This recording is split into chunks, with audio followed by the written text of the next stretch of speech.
कि अक्सर लड़का ही क्यों पिटाता है। जब प्यार दोनों करते हैं तो लड़का ही क्यों पिटाता है। घर पे भी कोई रिश्तेदार आ रहा है या कोई आपके घर पे अक्सर आया जाया कर रहा है तो आप उस रिश्तेदार पर और आप अपने घर के लोगों पर खास करके ध्यान रखा कीजिए, क्योंकि क्या पता कौन सा रिश्तेदार आकर आपकी बहन को, आपकी बेटी को, आपकी बहू को और आपकी बीवी को कब पटा ले, कब फंसा ले, कोई नहीं जानता इस बात को।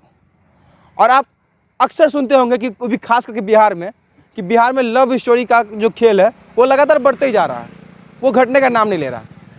तो आज हम ऐसे ही घटना को सुनाते हैं जिसे सुनकर आपके पैर के तले से ज़मीन खिसक जाएगी। ये मामला गोपालगंज का है। गोपालगंज की लड़की रहती है और लड़का सिवान जिले का रहता है। सिवान जिले का लड़का जो है उसका रिश्तेदार एक गोपालगंज में रहती थी, तो उसी रिश्तेदार के घर पर लड़का अक्सर आया जाया करता था। जब लड़का आया जाया करता था तो उसी बीच में उस लड़की से उसको प्रेम हो गया। अब जब वो लव फेयर के चक्कर में पड़ गया, उससे उसका संबंध बन गया, तो उसके बाद वो रिलेशनशिप में आ गया, उससे बात करने लगा, मिलने जुलने लगा, बहुत सारी बातें उसके बाद उसके होने लगे। प्यार धीरे धीरे बढ़ने लगा, प्यार जो है सर से ऊपर चढ़ने लगा, नया जवानी इन लोगों को फूटने लगा और तोता मैना वाला गीत सब इनके दिमाग में शुरू हो चुका था। तो इसके बाद लड़की लड़के को मिलने बुलाती है और लड़का मिलने भी जाता है। लेकिन आप जानते होंगे कि जब लड़का घर पे जाता है उसके बाद क्या होता है और किस तरीके से उसका स्वागत होती है। बिल्कुल जिस तरीके से बाकी लड़कों वाला हाल हुआ उसी तरीके से इस लड़के का भी हाल किया गया। सिवान से इसको तो बुला तो जरूर लिया गया।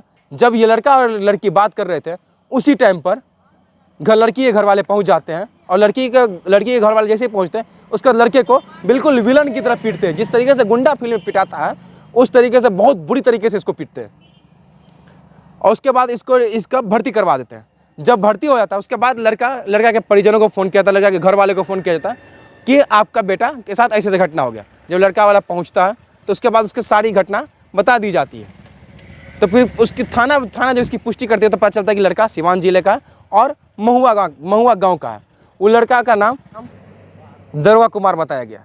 अब समझिए कि दरोगा नाम तो उसका जरूर था, लेकिन पिटा गया विलन की तरह। और जब पिटाने के बाद उसके घर वाले पहुंचे तो घर वालों ने बताया कि पहले उसको फ़ोन करके बुलाया गया और कहा गया कि यहाँ पर आओ, तुम्हारी शादी की बात की जाएगी। अब जबकि क्या बात थी ये तो पुलिस जांच कर रही है, ये जांच का विषय है।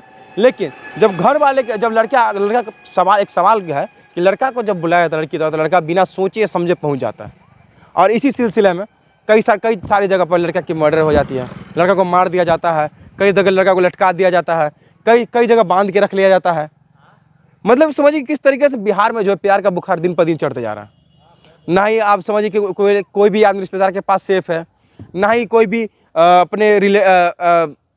अपने करीबी के पास सेफ है, ना ही पड़ोसी से सेफ है। और समझिए कि आए दिन लगातार जो आपके यहाँ पर रिलेशन आ रहे हैं, रिश्तेदार आ रहे हैं, वो अक्सर आपके घर पर आते हैं, समझ जाइए कि किसी न किसी के चक्कर में आ रहे हैं। अब क्योंकि ये जो घटना है वो रिश्तेदार में ही घटना घट चुकी थी। अब सोच लीजिए कि वो लड़का अक्सर यहाँ पे आता था और उसी बीच में इस लड़की को फंसा लिया। जब दोनों का प्यार चढ़ गया तो उसके बाद ये दिन ऐसा आया कि लड़का को कूट दिया और कूटने के बाद लड़का भर्ती हो गया तो उसका पता चला कि लड़का को तो बहुत बुरी तरीके से मारा गया है। अब सोचने वाली बात है कि अक्सर लड़का ही क्यों पिटाता है। जब प्यार दोनों करते हैं तो लड़का ही क्यों पिटाता है। तो मतलब बिहार में जो प्यार का सिलसिला आखिर क्या लग रहा है कि आखिर कब रुकेगा। कि आए दिन किसी की बहू भाग जाती है, किसी की पत्नी भाग जाती है, बेटी भाग जाती है, बीवी भाग जाती है।